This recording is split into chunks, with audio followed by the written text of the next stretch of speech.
Our next presenter is Bob Roper. He is a 30-year veteran with the Ventura County Fire Department in Ventura County, California. He began his 30-year fire service career as a volunteer firefighter, promoted through the ranks to fire chief, which he's held for the past 12 years. He has a bachelor's degree in business and an executive fire officer graduate and a Harvard fellow. Bob stays active in local, state, and federal fire service matters and always trying to improve fire service and the fire services that are delivered here in the United States. So please welcome Chief Bob Roper. Well, good day. I'm representing basically today is the International Association of Fire Chiefs Wildland Fire Policy Committee, our work to date. And let me just explain to you where we started from. Was back in about a year ago, we were looking over some Forest Service documents, and on the federal documents they were referring to leave early or stay and defend program, but in this country we weren't really doing much with it. With the rising cost of structure protection and so forth, we began to really looking at this to try to identify what the problem is. And we're beginning to find that a lot of people are living in the WUI areas, but they're not taking any responsibility. 100-year fires are happening every 5 years, it seems like. Residents are staying without knowledge, training, and poor situational awareness, causing safety issues. The fire suppression costs are escalating. The public expectations of fire agencies don't match. What we mean there is the public is expecting a lot of the times a fire engine in every driveway. The new codes aren't addressing the existing wildland-urban interface issues.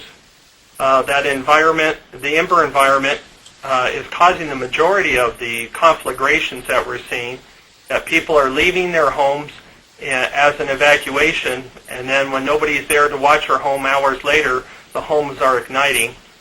And then the other thing we found is that there's a transitory population of our communities. Somebody may live in an inner city area and then decide they want to live in the wildland-urban interface. When they go out there, they have little or no information about the hazards and the community that they're going into, and then all of a sudden a fire happens and they don't know what to do. Our goal is to, number one, protect the life and property and the safety of our firefighters. And the biggest item now, what we're focusing on, is creating fire-adaptive communities. We need to have the residents actively participate in the WUI solution, and what we've really found is as we craft this, we have to create a common media message in that local media arena where these homes and communities are based. And we need to promote early evacuation and early return as a baseline message.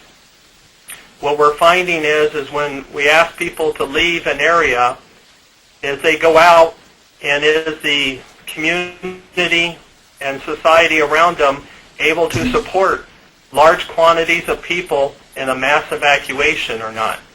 And then, from a fire service perspective, are we ready to take and move those people back into their communities as soon as it's safe? So we began to look at several options. One was the Australian model. The next one is a program that we're developing right now called Ready, Set, Go. Or do we continue to do what we're doing today? So we briefly heard from Gary Morgan about the Australian model and how it came about. The Ready, Set, Go program is something that what we decided to do is in the United States, the one thing we need to do is at least create a baseline program. And this baseline program has to be something that we can expect or try to educate everybody on as a minimal type of program that can be built upon. But this program will be focusing on preparation of getting our communities to that fire adaptive goal. to get them to leave early, and if they don't leave early, teach them how to survive. We have to ask ourselves under the third option, are today's efforts really working? Is the public really doing any preparedness actions at all today? And are more people endangering themselves by staying? We continue to get media reports that the public, one neighbor will say they stayed after one fire, and then the next fire they say, well, my neighbor did it, I'll stay now. But do they really know why they're staying and what the hazards are? We have to also ask ourselves, are evacuations effective if we move thousands of people to an evacuation center or a stadium? Is that really effective? And also, how do we resolve the large property losses from the urban conflagrations that we seem to have across this country? We've identified stakeholders that are key to this issue in the United States as being the fire agencies, the public, local government officials, law enforcement, the media, and the Red Cross primarily as the shelter actions. We've identified for us to move this forward, we need to create a type of media that we can get the message out to people via a video, web information, printed material, gain stakeholder involvement, and we need to focus on small group meetings. This is in the United States. We're using the Fire Safe Councils or the CERT, or it stands for the Community Emergency Response Teams or training, because what we found is the best thing to do is have small group interaction so people can ask questions and so forth. We talked about the media market awareness, and to create really an evacuation model, terminology, and a reentry plan. That is an area that is lacking some improvements that we need to make. The timelines what we're looking at for the Ready, Set, Go program to move that forward is we're doing some pilot projects now, especially in Southern California, and we're looking to see the final report out of Australia from the Royal Commissioner's report. We're targeting looking at the pilot projects and the Royal Commissioner's report around September 1st as that consensus point guideline when we'll make a decision to try to move Ready, Set, Go forward or not. If it does move forward during the fall and winter, we're looking at doing a implementation plan, holding a summit meeting of all the key stakeholders, and then hopefully in the spring of 2010 to roll that out. We have several cautions about the unrealistic expectations of residents that we really will be able to affect a behavioral change. We also have concerns over the decision-making that the public makes during adverse conditions. Are they really going to do the preparation and the retrofits that are going to be needed? And the one thing we know is not one-size-fits-all will never work. Also on the mixed messages, we want to make sure that we don't confuse people when we talk about evacuations and some people are staying. And then we also need to make the evacuation changes. The one thing that we know is the one fire is not the same as others, which may establish false expectations by those who are staying. We constantly hear now of people staying after one or two fires, and then they get into a major wind event where they were really scared and wish they were able to get out, but it was too late. We also have the comment, if we can't get the masses of people to community meetings, can we really expect to get them to learn, or how do we create a medium to get them to learn? And then there was also cautions about liability. The factors for success is there's active resident participation, that fire agencies and stakeholders have to make a commitment to this program, that there's effective media tools and preparations of the actions have to occur for the fires. And we have to be able to recognize structures now as fuels, not just native fuels, and we have to really value the treatment, the pre-actions that are done to those structures.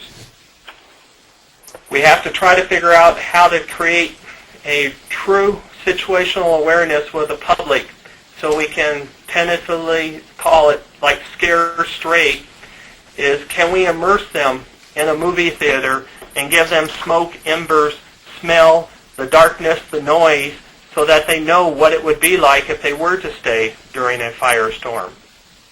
We have to create that effective defensible space, and we have to make sure that the notifications go out and can get out to a mass of people.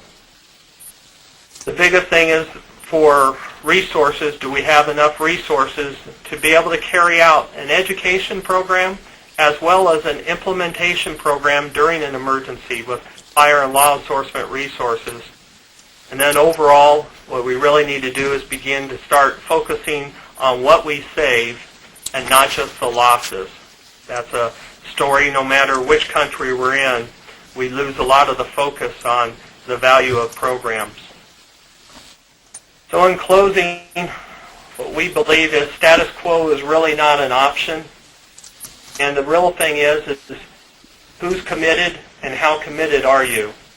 Is the public going to get involved? Are the stakeholders going to get involved to make this go into reality? Ready, Set, Go creates a mass population of base program which can be built upon. We're not saying that tenets of stay and defend will never materialize, but we do believe that it's easier to get the evacuation message out than to try to do evacuation and the stay and defend.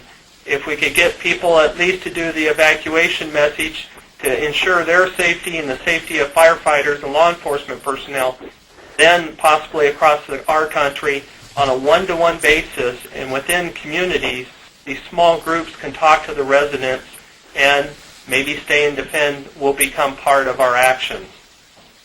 So the real part of that is trying to figure out which parts of our program fit within each individual community across our country. That concludes my program. Thanks, Bob. And a reminder to everyone, get your questions in for the conclusion of the presentation today. We're getting quite a few, and we'll get those sorted out and get those to the panelists at the end. A little bit of information on our previous polls, just real quickly. Well, there's some voting going on, so I can't see it at this point in time. We'll move on to our next presenter.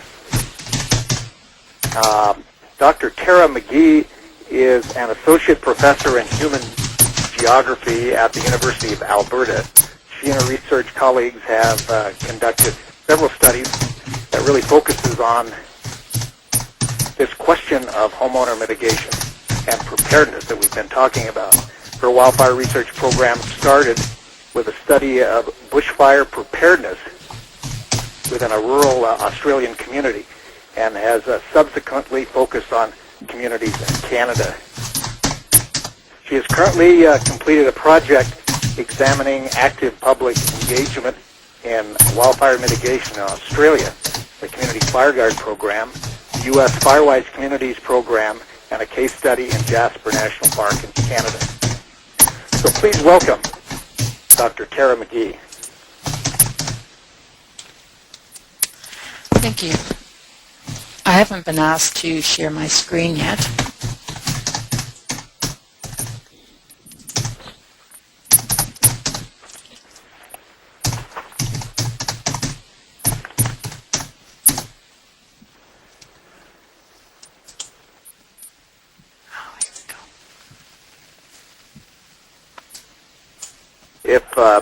As we're getting the screen back up, our last poll closed with 73% of our participants today casting a vote, and as that question was, if you had a choice, would you stay and defend? 79% said yes, 11% said no, and 10% were unsure. Okay, Tara, it looks like you're set. I'm up. Great. Thank you very much for the introduction. What I'd like to do this afternoon is talk about some of the results of studies that my colleagues and I have been working on. As was mentioned, a study in Australia in 1999, but several studies subsequently in Canada. And to look at some of the results, we haven't actually completed a study on people's thoughts on stay and defend or leave early, but certainly some of our research looking at preparedness and mitigation, risk perception, and also other studies looking at community involvement in mitigation are relevant to these questions that we're considering today.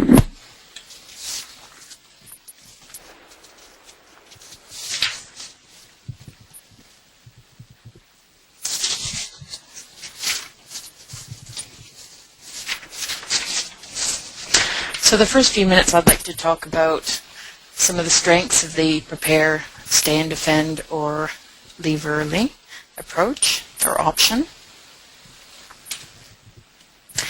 In Victoria, Australia, many residents in fire-prone areas belong to community fire guard groups and other similar types of programs throughout Australia. Many attend street meetings run by CFA facilitators and also a range of other educational opportunities. These programs and others encourage residents to prepare themselves through gaining knowledge, prepare their property, and also to, very importantly, make a plan for whether or not they plan to stay and defend their property or leave early on a high fire risk day. During our interviews with a sample of community fire guard participants, it became very clear that the community fire guard program, combined with the stay and defend or leave early option, provided residents with confidence and a feeling of control. This is a quote from one of the interview participants just outside of Melbourne. So in this case, she had been through a fire about 9 years before our interview, had felt very much out of control during that incident, and felt that her involvement in the program and also going through the process to prepare her property gave her very much a sense of confidence and control. This feeling contrasts with what some people feel when they're told to evacuate. This is a quote from an interview participant who went through the 2003 McClure fire in BC.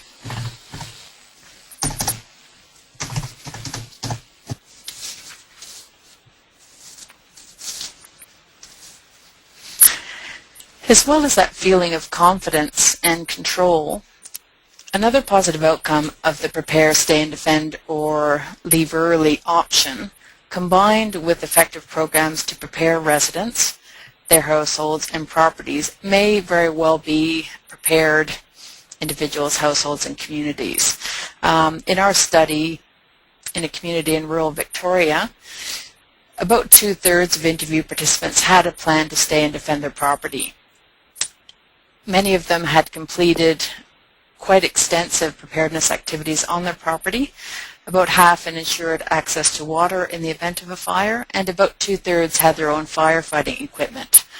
But interestingly, only about half had discussed a plan of action for the event of a fire with their spouse or partner.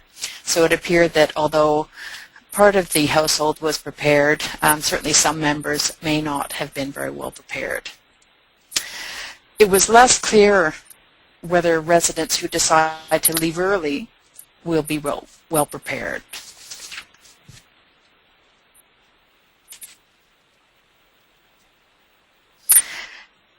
Coming up on the screen now, these are the words of one of our Australian study interview participants.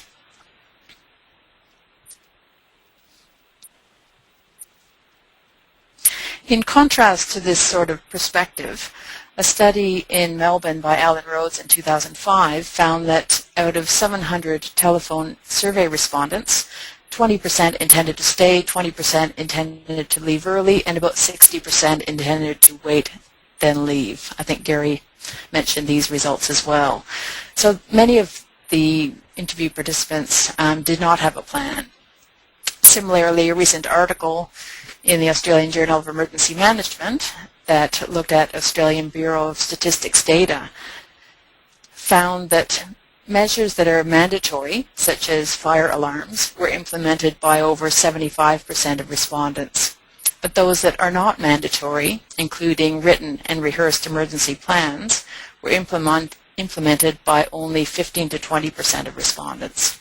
So encouraging residents to prepare does not always lead to implementation of these preparedness activities, including development of a household plan. And these results are quite similar to what we found in our Canadian research, as I'll show you in a second.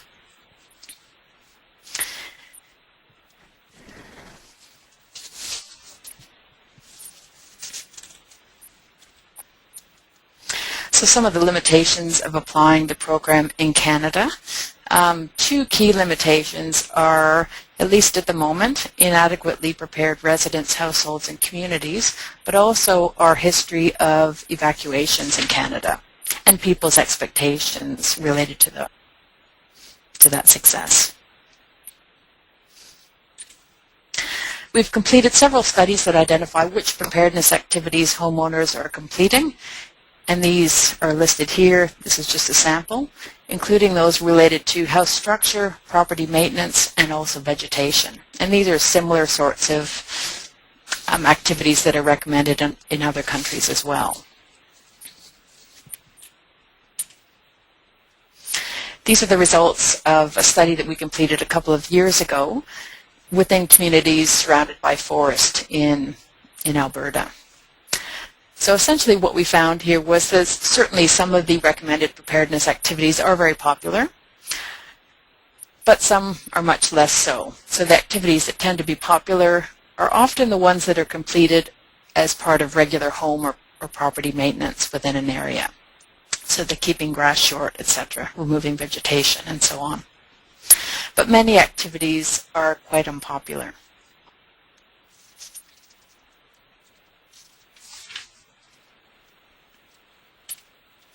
These are home structural activities.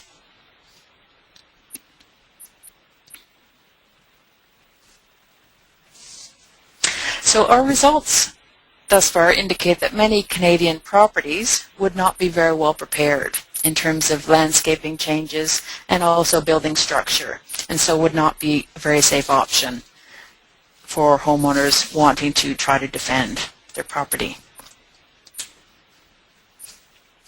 Residents themselves must also be prepared, including being aware of the local wildfire risk, having access to resources to help them to prepare, such as information, ways to dispose of vegetation, etc.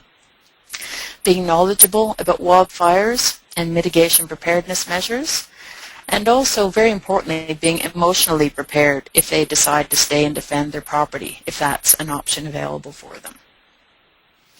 In our study of 6 communities in Alberta, these communities were identified as being at high risk by the provincial government. Interestingly, though, most survey participants perceive there to be a low to moderate risk due to wildfire. So their perception of the risk was lower than the management agency.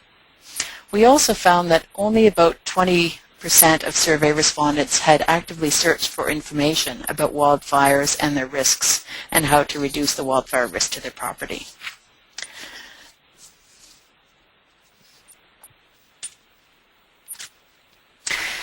Canadians also have relatively little fire experience, which would also contribute to relative lack of knowledge in a lot of cases.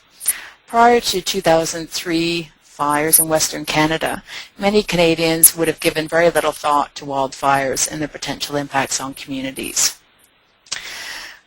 Since 2003, certainly most Canadians now have indirect experience with wildfires through media coverage of the Canadian fires, but also international fires as well. But relatively few have directly experienced the impacts of wildfires, and so don't have that direct experience and knowledge.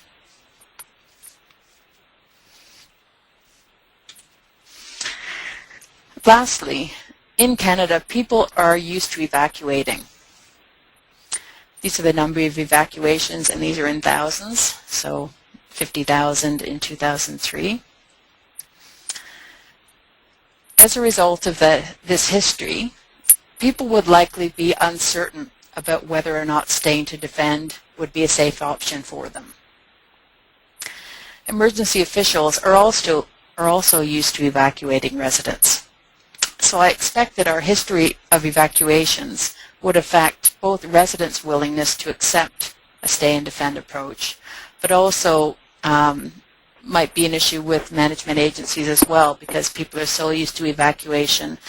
There might be concerns amongst emergency management personnel about whether staying and defend is really a safe option.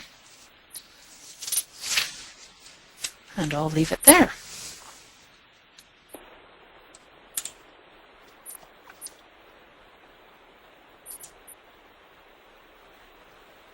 Thank you. Oh, thank you. All right.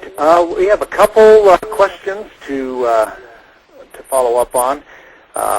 What was your connection to wildland fire? One of our earlier questions to our participants.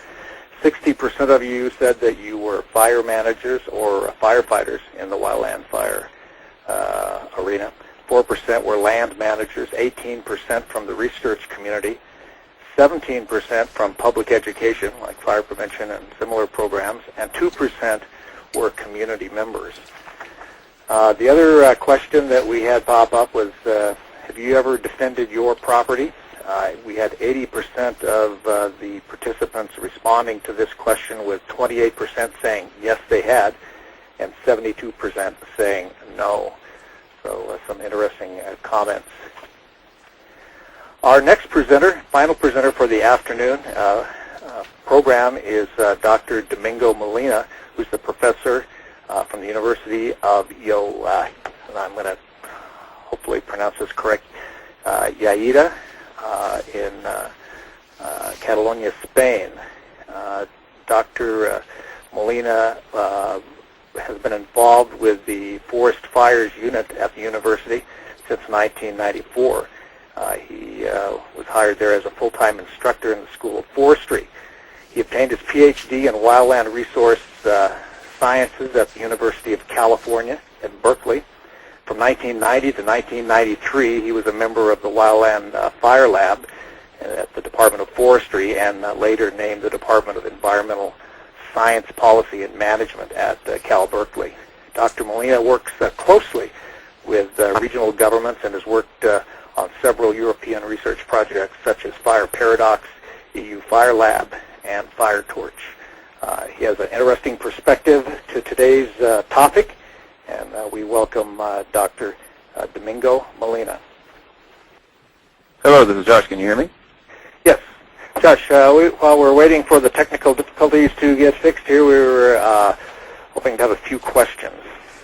Right, yeah, sorry we lost Domingo for a little bit. We're trying to get his PowerPoint up if we can, but we'll come back to him if we can get him back online. Yeah, there's quite a few questions came in for Bob Roper about the Ready, Set, Go program, and a few people wanted him to expand a bit on the program and explain some of the more of the details on it, and also point out where people go to get some more information on that. Okay. I'm not sure exactly the questions, but let me just explain. What the READY stands for: getting people prepared, getting them to build the fire adaptive communities, getting them to take care of the largest majority of our structure fuel problem is the existing homes out there. So we're trying to get them to help us by doing the work themselves, doing the retrofits and take care of their decorative landscaping issues, housekeeping issues, and the set is really getting their situational awareness, and then the go is to leave when told to evacuate. What we're trying to do is, bring up their situational awareness so that the people can know, how they can help so that they don't make the last-minute decisions. And that's our biggest concern right now, is how to create a situational awareness tool that can create a position for a person that they can actually feel like they've been in the firestorm and so forth, so that they know what it's going to be like before they make that decision to stay too late. Okay. Is there any information online about the Ready Set program yet? There is information on our website for Ventura County Fire Protection District. There is also some information that's going to be posted shortly on the International Association of Fire Chiefs website also. So a lot of this is work in the progress right now, because a lot of for a national program, the decision has not yet been made. We're waiting for the Royal Commissioner's report to finally come out to see are there any critical things we didn't look at or so forth before we launch a national campaign. Okay. This is a question I imagine is probably best for Jack. And they asked, once someone has created defensible space and plans to stay and defend, do you see any benefit to using structure wrap, the aluminized structure wrap like are used to protect historical structures currently? Well, actually, I don't. And one of the reasons for that is because if it's extreme conditions, you're going to have difficulty getting the wrap on. It's also relatively expensive. Plus, if you're staying with your location and not wrapping it and then leaving like we do with backcountry cabins and such, then you're going to have difficulty, getting in and out of the structure. You're going to have to wrap doors separately. Plus, if you're inside the structure, if you have adequately prepared such that you're not going to have significant firefighting tasks to perform in order to both stay safe as well as do property protection, then you're not going to have the problem of high heat loads on the side of the structure. Also, if you wrap the structure and you're inside, you're not going to be able to look out the windows. And it's extremely important, if you're staying with your structure, to be fully aware of what's going on outside that structure. If your house does catch on fire, it will take anywhere from 10 to 20 minutes to heavily involve, but you really need to know what's going on outside, so if you do have to leave the structure, you can leave in an appropriate direction. You can continue to use the houses to shield you from whatever intensities are going on outside. What you don't want to do is to think of your house as some kind of a safe room from a tornado, where you're trying to shield yourself from debris blowing around and wind damage. What you really want to do is see what's going on outside all the time. And at that particular, if you do see, for example, small ignitions occurring on your deck, then that gives you the opportunity to potentially go out with very little water, a bucket full of water with a mop, and douse those ignitions, and then perhaps go back in. So I really don't recommend house wrap if you're staying with the house. Okay, looks like we have Dr. Molina back with us, and Josh, are we ready to bring up the presentation?